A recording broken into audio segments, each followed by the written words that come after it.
భాద్రపద మాసంలో పౌర్ణమి వెళ్ళిన తర్వాత అమావాస్య వరకు మహాళయ పక్షాలు అంటారు.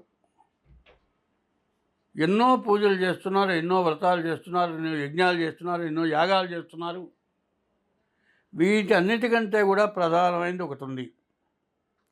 అది చాలా అవసరం. అది ఏమిటి? జీవతో వాక్యకరణం, ప్రత్యబ్దం భూరిభోజనం, గయాయాం పిండదానాత్య త్రిభి పుత్రస్య పుత్రతః. కన్న తల్లిదండ్రులు చెప్పినట్లు వింటాం. వాళ్ళు పెద్దవాళ్ళు అయిన తర్వాత వాళ్ళకి జాగ్రత్తగా అన్నం పెట్టి, తిండి పెట్టి, ఏ రోగం లేకుండా వాళ్ళు మరణించేంత వరకు వాళ్ళకి ఎటువంటి ఇబ్బంది లేకుండా చూడటం.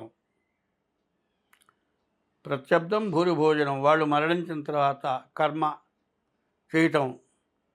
ప్రత్యబ్దం భూరిభోజనం, ప్రతి సంవత్సరం కూడా వాళ్ళు పోయిన తిథి రోజున తద్దినం అనేది పెట్టాలి, మంత్రయుక్తంగా పెట్టాలి. బ్రాహ్మలు, వైశ్యులు ఇట్లాంటి వాళ్ళు పద్ధతుల్లో పెడుతున్నారు.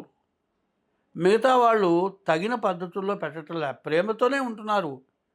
కానీ వాళ్ళు ఏం చేస్తారు? ఇంట్లో ఒక పటం పెడతారు, అక్కడ దీపారాధన చేస్తారు, వండినవన్నీ అక్కడ పెడతారు, గుడ్డలు తెచ్చి అక్కడ పెట్టుకుంటారు, ఆడపిల్లలకు పెడతారు గుడ్డలు, ఇంకా ఎవరికైనా కూడా గుడ్డలు పెడతారు, 10 మందికి భోజనం పెడతారు.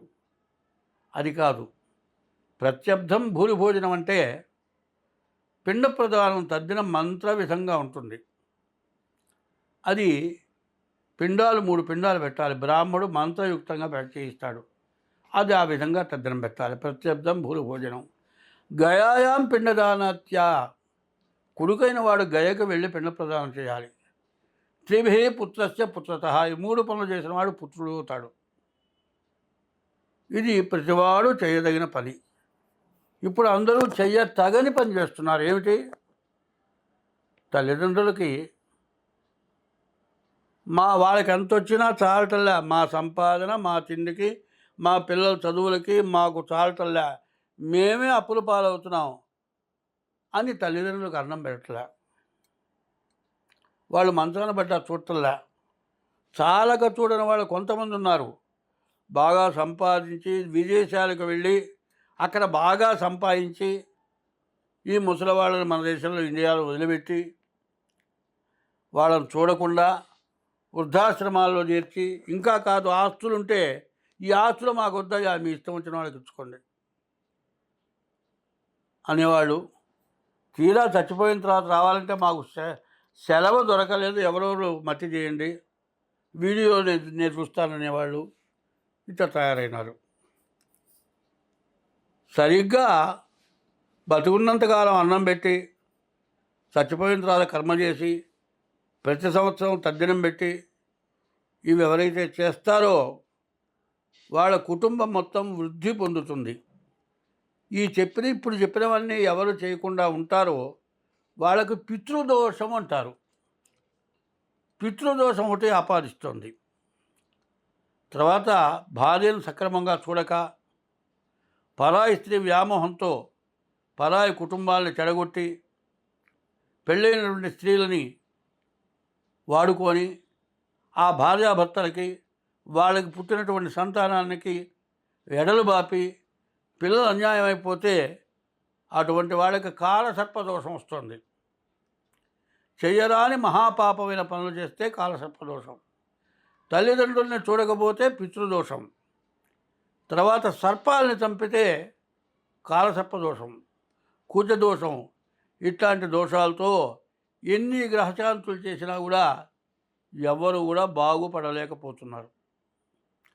ప్రధానంగా తల్లిదండ్రులకు అన్నం పెట్టాలి, భార్యను జాగ్రత్తగా చూసుకోవాలి.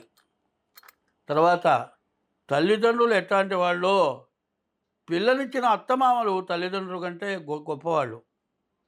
ఎప్పుడు ఇంట్లో ఏ కార్యం జరిగినా మరి అత్తగారు, మామగారు వాళ్ళకి ఏదో గుడ్డలు పెట్టి వాళ్ళకి ఏదో చేస్తారు. ఎందుకంటే మా అమ్మాయి బాగుండాలని, మా అమ్మాయి కష్టపడకూడదని. కానీ వాళ్ళు ఎంత పెట్టినా, మీరు పెట్టేవి మా ఇంట్లో పనివాళ్ళకు కూడా మేము పెట్టమంటారు. అట్లా అనకూడదు. అత్తమామల్ని, తల్లిదండ్రులని జాగ్రత్తగా చూడాలి. కాదు వాళ్ళ కొడుకులు లేకపోతే వీళ్ళే కొడుకుల్లాగా వాళ్ళ ఉత్తర క్రియలు కూడా చేయాలి. ఇవి చేయకపోవటం వల్ల పితృదోషం, భార్యని పిల్లల్ని సరిగ్గా చూడక వేరే పరస్త్రీ వ్యామోహంతో మరి వాళ్ళ కాపురాలు చెడగొట్టడం, ఇటు చేసుకున్న భార్యను సక్రమంగా చూడకపోవటం, వీటి వల్ల కాలసర్ప దోషం ఇవి వచ్చి జాతకాల్లో ఉన్నటువంటి గ్రహదోషాలు పోకపోగా వీటి వల్ల విపరీతమైన రోగాలు, విపరీతమైన బాధలు వస్తున్నాయి. కాబట్టి ఏ రోజైతే తల్లి కానీ తండ్రి కానీ మరణించారో ఆ రోజు పంచాంగ రీత్యా తిథి ఉంటుంది. ఆ తిథి రోజు మంత్రయుక్తంగా తద్దినం పెట్టాలి. ఇది చాలామంది చేయట్లా, బ్రాహ్మణులు కూడా చేయట్లా. ఏం చేస్తున్నారు? బ్రాహ్మణులు కొంతమంది ఉద్యోగస్తులు గుళ్ళో పోయి బ్రాహ్మణుడికి స్వయంపాకం ఇచ్చి వచ్చాను అంటాడు. నా దగ్గర కూడా వచ్చే స్వయంపాకం ఇవ్వండి, మా నాన్న తద్దినమండి, అందుకోసం స్వయంపాకం ఇస్తే తద్దినం పెట్టినట్టు కాదు. తద్దినం మంత్ర విధానంగా పెట్టాలి. అది పెట్టడానికి ఏమయ్యా అంటే, నా భార్య ఉద్యోగస్తురాలండి, నేను ఉద్యోగస్తుడిని, ఇంట్లో చేయడానికి కుదరట్లేదంటున్నారు. అటువంటివి మేము చేయిస్తాం. దానికి వంట ఏర్పాటు అన్నీ ఉంటాయి. ఏ కులస్తులకైనా కూడా మేము చేయిస్తాం. కానీ శాకాహారులకే చేయిస్తాం. కొంతమంది ఆ తద్దిన రోజు మాంసాహారాలు పటాల దగ్గర పెడతారు. అవి అసలు చేయకూడదు, నిషేధం. అది వాళ్ళు తినేవి కాబట్టి వాళ్ళు పెడుతున్నారు. మా నాన్నకి బనానా ఇష్టమని పెడుతున్నారట, కాదు పెట్టకూడదు. కూరల్లో కూడా కొన్ని రకాల కూరలు ఉన్నాయి. కొన్ని కూరలు పనికి వస్తాయి, కొన్ని కూరలు పనికిరావు. శాకాహారాల్లో కూడా ఆ తగిన కాయగూరలే పెట్టాలి. ఆ విధంగా తద్దినం పెట్టడం ఇది అవసరం. ఇది చేయకపోవటం వల్ల పితృదోషం, కాలసర్పదోషం ఇట్లాంటి దోషాలు వస్తున్నాయి. దీనివల్ల రకరకాలైన వ్యాధులు వస్తున్నాయి. ఆ వ్యాధులు క్యాన్సర్ కాదు, అసలు పేరు నిర్ణయం చేయడానికి చేతకాని వ్యాధులు వస్తున్నాయి. ఇటువంటి వ్యాధుల వల్ల చాలామంది ఇబ్బంది పడుతూ ఉన్నారు. కాబట్టి ముఖ్యంగా కాదండి, మా నాన్న ఎప్పుడో చచ్చిపోయినాడు, పోయిన తారీఖు కూడా నాకు గుర్తులేదు అంటారు. అటువంటి వాళ్ళు భాద్రపద మాసంలో పౌర్ణమి వెళ్ళిన పాడ్యం నుంచి అమావాస్య వరకు ఆ తద్దినాలు పెట్టాలి. ఏదో రోజు చేయాలి. అట్లా చేయకపోతే పితృదోషం అనేది పట్టుకుంటుంది. మనకు జన్మనిచ్చిన తల్లి, తర్వాత తండ్రి, విద్య చెప్పిన గురువు, తర్వాత దేవుడు, వీళ్ళు ముఖ్యమైన వాళ్ళు. ఇవి చేయకుండా ఎన్ని దేవతల పూజలు చేసినా, ఎన్ని జాతకాలు చూపించుకున్నా, ఎన్ని గ్రహాలకు పూజలు చేసినా ఆ దోషాలు పోవటం లేదు. ఆ దోషాలు పోవటానికి శంకరపీఠం తరఫు నుంచి మరి రుద్రం అని ఒకటి ఉంది, అది చేస్తారు. అది చేస్తే సమస్త దోషాలు కూడా పోతాయి. మహారుద్రం అంటారు. ఆ మహారుద్రం మేము ఈ శ్రావణ మాసంలో ఏర్పాటు చేస్తూ ఉన్నాం. శ్రావణ మాసం 15 రోజుల లోపల, అంటే 3వ తారీఖు నుంచి శ్రావణ మాసం ప్రారంభమవుతుంది. 15 రోజుల లోపల ఎట్టి పరిస్థితిలో 18వ తారీఖు లోపల ఏదో రోజు పెడతాం. అటువంటి వాటిలో ఎవరైనా పాల్గొనేటట్లయితే మీకున్నటువంటి పితృదోషాలని కూడా పోతాయి. కాబట్టి తల్లిదండ్రుల యొక్క తద్దినాలు, ఆబ్దికాలు పెట్టని వాళ్ళు, తల్లిదండ్రులకి కర్మలు చేయని వాళ్ళు, తల్లిదండ్రులకు అన్నం పెట్టనటువంటి వాళ్ళు అనేక దోషాలకి పాల్పడతారు. అనేక రకాల దోషాలు వస్తాయి. తల్లిదండ్రులు పిల్లవాడు ఏదో బాధలో ఉండి సంపాదన లేక, తల్లిదండ్రులతో కలవలేక, భార్య వల్ల ఇబ్బంది పడుతూ, భార్య అత్తమామలతో కలవక, కొడుకు కోడలు వేరే ఉండి వాళ్ళకి గడవక, తిండి తినక పస్తుపడుకున్నారంటే ఏ తల్లిదండ్రులు పిల్లవాడు తినకపోతే తల్లిదండ్రులు అన్నం తినలేరు. కానీ తల్లిదండ్రులు అన్నం తినకపోయినా కూడా పిల్లవాళ్ళు, కొడుకులు కూతుళ్ళు అన్నం తింటున్నారు. అది అటు తిరుగుతోంది. అందువల్ల బతుకున్నంతకాలం తల్లిదండ్రులకు అన్నం పెట్టాలి. అది జీవితంలో జరగాలి. ఒక మనిషికి ఒకతే భార్య, ఇతర స్త్రీ పరస్త్రీ వ్యామోహం ఉండకూడదు. తల్లిదండ్రులకి తద్దినం పెట్టడం, దేవతా పూజలు చేయటం, గ్రహదోషాలు పోవటానికి మధ్య మధ్య వస్తున్నాయి. వినాయక చవితి పూజ, శ్రీరామనవమి, దసరా అమ్మవారి పూజ, కార్తీక మాసం ఈశ్వరుడు పూజ, మార్గశిర మాసం విష్ణుమూర్తి పూజ, ఇట్లాంటి పూజల్లో ఒక నెలలో ఒక్కరోజైనా వాటిల్లో పాల్గొనాలి.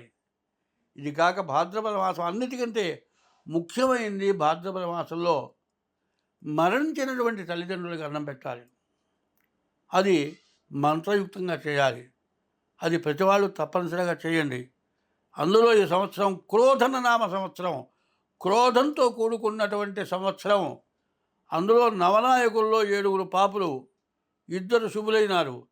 కాబట్టి పాపుల బలం ఎక్కువగా ఉన్నది. కాబట్టి అందరం కష్ట నష్టాలు పడేటువంటి యోగం మనకు దగ్గరలో ఉన్నది. కాబట్టి అందరం బాగుండాలి అంటే ఇటువంటి పితృదోషాలు పోవటానికి, భాద్రపద మాసంలో పితృదోషాలు పోవటానికి వాళ్ళ యొక్క ఆబ్జికాలు పెట్టడం, ఈ శ్రావణ మాసంలో మహారుద్రం చేయటం చాలా అవసరం. ఈశ్వరుడికి ఒక్కసారి అభిషేకం చేస్తే రుద్రాభిషేకం అంటారు. ఇది మహారుద్రం అంటారు. మహారుద్రం అంటే ఎటువంటి ఈటి బాధలున్నా కూడా పోతాయి. అటువంటి దానికి చేయాలి.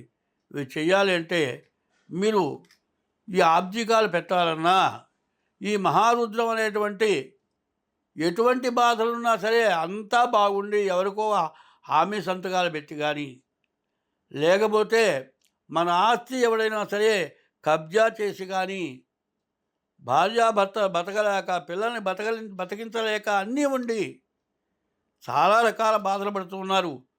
కుటుంబం వల్ల పేచీలు వచ్చి అన్నదమ్ములు, తల్లిదండ్రులు, తల్లి బిడ్డలు, తండ్రి బిడ్డలు విడబడిపోయి ఒకళ్ళ మొహాలు వాళ్ళు చూసుకోక అన్నీ ఉండి కూడా కష్ట నష్టాలు పడేటువంటి వాళ్ళకి ఈ శ్రావణ మాసంలో మహారుద్రం అనేది చేస్తూ ఉన్నాం. అటువంటి వాటిలో మీరు దానికి తగిన కొంత ఖర్చు పెట్టుకొని సామూహికంగా జరిగే దాంట్లో చేరండి. భాద్రపద మాసంలో తల్లిదండ్రుల యొక్క ఆబ్జికాలు పెట్టండి. మీకు అన్ని విధాలు కలిసి వస్తుంది. అంతా బాగుంటుంది. స్వస్తి.